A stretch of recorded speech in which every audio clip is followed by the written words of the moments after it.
अस्सलाम वालेकुम, आदाब नाजरीन। शुभ चैनल टोडा में आप सबका इस्तकबाल। मैं इदरीस फलाही आज की कुछ खास खबरों के साथ। आज भारतीय जनता पार्टी के कार्यकर्ताओं का इजलास पारशोला गुंदना कॉन्स्टिट्यूंसी में मुनाकिद हुआ। उस इजलास में आए थे नेशनल जनरल सेक्रेटरी बीजेपी तरुण चुग के साथ लोगों की बातचीत हुई और तरुण चुग ने लोगों को यह यकीन दिलाया है कि भारतीय जनता पार्टी को ही वो वोट दें। और उनका कहना है कि भारतीय जनता पार्टी अब मजबूत हो चुकी है और साथ ही साथ यहाँ पे जितने भी अलायंसेस हुए उन अलायंस को उन्होंने गुपकार गैंग के नाम से पुकारा है। उनका कहना है कि गुपकार गैंग ने जो है जम्मू कश्मीर में काफ़ी अरसे से जो है लोगों को बेवकूफ़ बनाया है, इसलिए अब इनको वोट ना दें। और साथ ही साथ उनका कहना है कि भारतीय जनता पार्टी के जो भी रहनुमाएं उनको जिताने की कोशिश करें। उन्होंने इस तरीके से जो लोगों के साथ बात की है। साथ ही साथ हमारे नुमाइंदे ने उनसे वीडीसी के हवाले से सवालात पूछे थे, तो वीडीसी के हवाले से तरुण चुग ने यकीन दिलाया है कि अब जो है वीडीसी के जितने भी मसाइल उनको जल्दी से नजरसानी की जाएगी और उनको हल करने की कोशिश की जाएगी, क्योंकि वीडीसी मेंबरान ने काफ़ी हद तक जो है विलेज डिफेंस में काम किया है और सरकार का साथ दिया है। फिलहाल देखें हमारे नुमाइंदे की इस खास रिपोर्ट में। पगड़ी पहनाकर स्वागत करें। क्लियर ही आजा दूर में हम दौड़ता। अरे वानी साहब आज टच कर दो। अब ले पूरी ये पाठशाला में जो पधारे हुए हमारे वोटर्स हैं। मैं आज डोडा के काफी गहन क्षेत्रों के अंदर होकर आया हूँ और डोडा के अंदर भारतीय जनता पार्टी गुपकार गैंग के खिलाफ बड़ी मजबूती से लड़ी और मैं देख के हैरान था कि किस तरह लोगों के मन में अब्दुल्ला खानदान और मुफ्ती खानदान के खिलाफ एक हेट का वातावरण है। 70 साल यहाँ की महिलाओं को, यहाँ के गुर्जर भाइयों उनके अधिकारों को छीन कर और यहाँ तक कि जहाँ रोड चाहिए थी वहाँ रोड नहीं पहुंची, जहाँ सड़क जहाँ पुल चाहिए था वहाँ पुल नहीं पहुंचा। वो विकास का पैसा कहाँ गया? आज ये गुपकार गैंग को बताना पड़ेगा। आपने मिलकर राज किया, आज मिलकर पुराना लूटने की कोशिश कर रहे हैं। जम्मू कश्मीर की जनता जानना चाहती है कि विकास कहाँ है। जम्मू कश्मीर की जनता जानना चाहती है अधिकार कहाँ है। जम्मू कश्मीर की जनता अब 370 और 35 से ये खत्म हो चुकी बातें कब्र में चलेगी।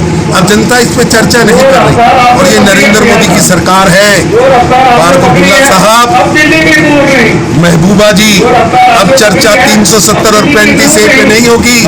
अब चर्चा होगी PMO के अंदर तिरंगा कैसे फहराया जाए, वहाँ भारत के बेटे कैसे पहुंचे, वहाँ पाकिस्तान के जो नापाक कदम है वो कैसे पीछे किए जाए, उस पर चर्चा होगी। सर, ये जो यहाँ पे आज मुफ्ती ने कहा है कि इलेक्शन कराने से जम्मू कश्मीर पाकिस्तान से बात करनी चाहिए, ऐसा है कि वो मुंगेरी लाल के सपने देख रहे हैं।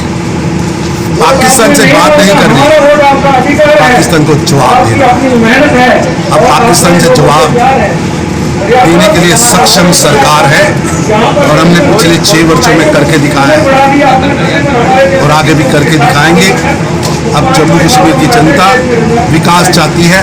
जम्मू कश्मीर की जनता 370 और 35A टूटने पर प्रसन्न है और वो पाकिस्तान ऑक्युपाइड कश्मीर को आज़ाद कराना चाहता है। ऐसा है कि ये एक तरह का टुकड़े टुकड़े गैंग और गुपकार गैंग, ये दोनों गैंग एक ही जगह से चल रहे हैं और दोनों गैंग के बीच में की कड़ियाँ अब जुड़ती हुई मिल रही हैं। इनका पर्दाफाश हुआ है कि ये दोनों गैंग, चाहे वो टुकड़े टुकड़े गैंग है और चाहे ये गुपकार गैंग है, दोनों देश को तोड़ना चाहते हैं और दोनों का पर्दाफाश हुआ। सर, आज आम जनता ने जैसे वीडीसी का मुद्दा उठाया उसके बारे में सर क्या बताएंगे? जी, वीडीसी का सर जो आम जनता ने आज हम वीडीसी के लिए उचित स्थान पर बातचीत भी रखेंगे और वीडीसी के जो नौजवान हैं जिन्होंने देश के लिए काम किया। तो नाज़रीन, बढ़ते हैं आज की दूसरी खबर की जानिब। दूसरी खबर हमारे पास आई है हमारे नुमाइंदे हकीम हफीज़ की जानिब से, जो कि असर कॉन्स्टिट्यूंसी से है। तो असर कॉन्स्टिट्यूंसी में आज कांग्रेस के हवाले से एक बहुत बड़ा खुलासा हुआ है। कांग्रेस से जहां पे 2 कैंडिडेट्स ने अपना नामजदगी कागज दाखिल कराने का फैसला लिया था, आज उनमें से एक का फॉर्म रिजेक्ट हो चुका है जिनका नाम है वंदना देवी, और साथ ही साथ वहां पे मंजू देवी को नामजदगी कागज दाखिल करने की इजाजत मिल गई है और उन्होंने अपना नामजदगी कागज दाखिल कर लिया है। वहां पे मौजूद सरपंचों ने जो कि वंदना देवी के हिमायती थे, उनका कहना है कि कहीं ना कहीं जो है इस वंदना देवी के साथ ज्यादती हुई है, और उनका यह भी कहना है कि वंदना देवी के सपोर्ट में या उनकी हिमायत में कांग्रेस के कार्यकर्ता मंजू देवी से ज्यादा थे, लेकिन वंदना देवी का फॉर्म क्यों जो है रिजेक्ट किया गया। साथ ही साथ उनका यह भी कहना है कि वंदना देवी का फॉर्म पहले दाखिल हुआ था और मंजू देवी का बाद में दाखिल हुआ था, लेकिन क्या वजह रही कि वंदना देवी का फॉर्म ही रिजेक्ट हुआ और मंजू देवी का फॉर्म रिजेक्ट नहीं हुआ। अब कुल मिलाकर के इस वक्त असर कॉन्स्टिट्यूएंसी से 8 कैंडिडेट्स डीडीसी इंतखाबात में हिस्सा ले रहे हैं और शरीक हैं। अब वो वोटों की तकसीम 8 में होगी। इनमें से 3 पार्टियों के साथ है नेशनल कॉन्फ्रेंस, कांग्रेस और बीजेपी। साथ ही साथ 5 आज़ाद उम्मीदवारों ने भी अपना नामजदगी कागज दाखिल कर लिया है। फिलहाल नजर देते हैं हमारे नुमाइंदे हाफिज हकीम की इस खास रिपोर्ट पर। ये सबमिट कराया तो आखिरकार काफ़ी ज़ोर शोर और काफ़ी परेशानी और काफ़ी सोच विचार के बाद आरओ ने एक फॉर्म को रिजेक्ट किया। अब ये वही जानते हैं कि किस तरह से उन्होंने रिजेक्ट किया, क्या कमियां उसमें थी, लेकिन मंजू देवी का उन्होंने फार्म एक्सेप्ट किया। तो मैं देख रहा हूँ यहाँ पर कांग्रेस के जो सीनियर, मेरे ख्याल से ज़्यादातर खीमा जो था वो कांग्रेस का वंदना देवी के साथ था। उसमें 3 से 4 सरपंच थे और बड़े पुराने डेलीगेट्स थे, तो उनके चेहरे पे मायूसी आप साफ देख रहे हैं। तो हम उनसे जानना चाहेंगे कि आखिर उनका अगला कदम क्या होगा, क्योंकि वो मायूस ज़रूर है, तो देखना है, उनसे जानना चाहेंगे। पहले मैं टापनेल सरपंच हमारे साथ हैं, उनसे हम जानने की कोशिश करेंगे कि वो क्या सोचते हैं इस बारे में। देखिए जी, हमें पार्टी के साथ हमदर्दी थी, तभी हमने ये फैसला किया था कि हम वंदना कुमारी जी को मैंडेट दिलाएंगे, उनको देंगे, और उनको दिया हुआ था। 16 तारीख को हमने उनको मैंडेट दिया था, जबकि हमने सर्वे किया था कि वंदना कुमारी जी का होल्ड कितना है, क्या है। उस सर्वे में हमें सीट पक्की नज़र आने लगी, तो हमने वंदना कुमारी जी पे ही वोट किया।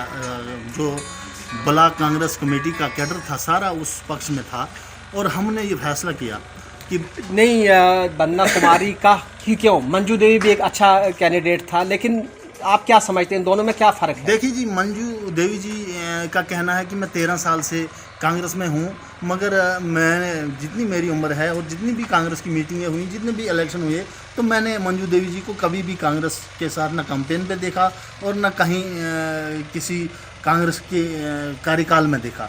तो वंदना कुमारी का क्या रिकॉर्ड है कांग्रेस में? क्या वो कांग्रेस के साथ जुड़ी हुई थी? बात सुनिए, वंदना कुमारी जी का तो एक रिकॉर्ड, इनका अपना होल्ड, अपनी फैमिली जो है वो बहुत एक बड़ी रेल फैमिली है, बहुत बड़ी फैमिली से हैं। और दूसरा ये कि उनका जो बिजनेस है गरीब जनता के साथ है। उनके जो घर वाले हैं वो एक क्लास बिजनेसमैन है, उनका बिजनेस लोगों के साथ है, लोगों के साथ आना जाना है, लोग उनके पक्ष में है। तो इसी बात को देखकर हमने वंदना कुमारी जी को मैंडेट दिया हुआ था। तो आपसे क्या पूछकर जो आपका ये जो दूसरा फार्म दिया गया या दूसरे कैंडिडेट को उन्होंने नॉमिनेशन फार्म दिया, तो क्या यहाँ के बेसिक ग्राउंड वर्कर से पूछा गया कांग्रेस की तरफ? नहीं, ऐसा कुछ नहीं है, किसी वर्कर से नहीं पूछा, और ना वर्कर को इस मसले में तो इन्होंने किसी खाते का नहीं रखा है कि ये भी कोई हमारा आदमी है। वर्कर को पूछ के इन्होंने तो ये कदम उठाया नहीं है। अगर वर्कर तो ये किसके कहने पर गया जब वर्कर्स को नहीं पता? देखिए, वानी साहब तो डोडा में बैठे हैं, मीर साहब श्रीनगर में बैठे हैं, बालाजी जम्मू में बैठे हैं। उनको बाहर वाले लोगों ने कान भरे और गलत यहाँ से रिपोर्टें देकर उन्होंने उनको कहा कि यहाँ से आपको मंजू देवी जी सीट देंगे और वंदना कुमारी जी नहीं। वहाँ से उन्होंने फिर से 38 लेटर लाया और हमारी पार्टी में ये इन्होंने फूट डाल दी।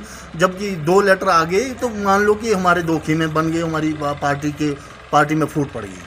असर कांग्रेस अब क्या करेगी? मैं समझता हूँ कि ज्यादातर जो होल्ड था वो वंदना कुमारी के साथ था। असर कांग्रेस का, असर कैसी तो कांग्रेस? असर की जो कांग्रेस है, यहाँ के जो मैक्सिमम आप देखें 4-5 सरपंच आप एक साथ जुड़े हुए हैं, डेलीगेट्स हैं आपके कांग्रेस, तो क्या आप अब कांग्रेस छोड़ रहे हैं या अगला कदम क्या है? नहीं, असर में कैसी कांग्रेस रही अब? ये तो मुमकिन नहीं है कि असर में कांग्रेस है। ये आपको 22 तारीख को पता चल जाएगा कि असर में कांग्रेस है या कोई और है। अगला कदम क्या लेंगे आप? अगला कदम हम देखते हैं।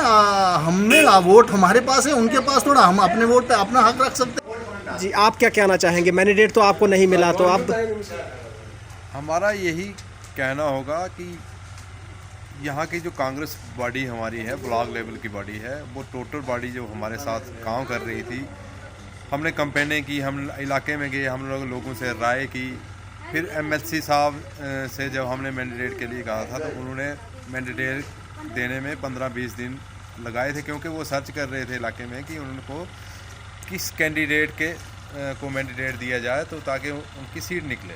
आपका क्या कहना है? मैं मोहम्मद अशरफ सरपंच पंचायत रामगढ़ कुरमेल से हूँ। मेरा एक ही मकसद है कि कांग्रेस पार्टी जो ज़ीरो होगी। क्यों ज़ीरो क्यों हुई?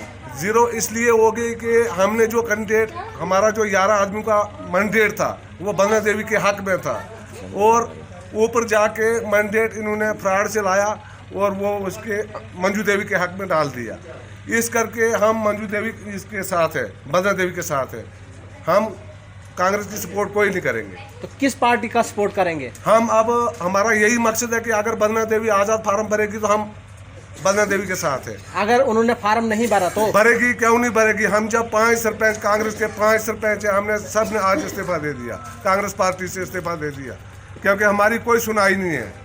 चुनाव वैली के बच्चों के लिए खुशखबरी, अब आपको अपने ही शहर में NEET 11th 12th medical non medical की कोचिंग मिलेगी, क्योंकि अर्पथ क्लासेस डोडा पहली बार लेकर आया है कोटा से हाईली एक्सपीरियंस्ड फैकल्टी। एडमिशंस के लिए आज ही राब्ता कायम करें और अपने बच्चों का मुस्तकबिल रोशन करें। हमारा पता है अर्पथ क्लासेस डोडा, चुनाव वैली, कॉल 9149919926।